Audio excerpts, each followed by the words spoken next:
Good question, actually. It's always shocking when something like this happens. Happened to me a little bit, and that never changes.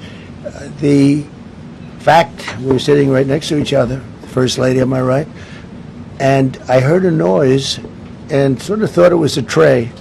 I thought it was a tray going down. You know, I've heard that many times, and it was a pretty loud noise.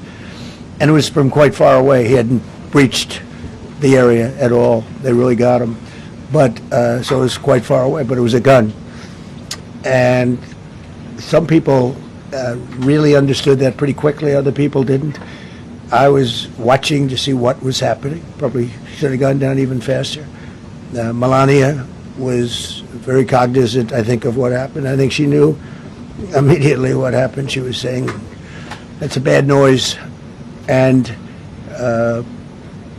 we were whisked away along with other people, but we were really whisked away. And again, the performance of the Secret Service and the police, all of the law enforcement, I thought was really good. So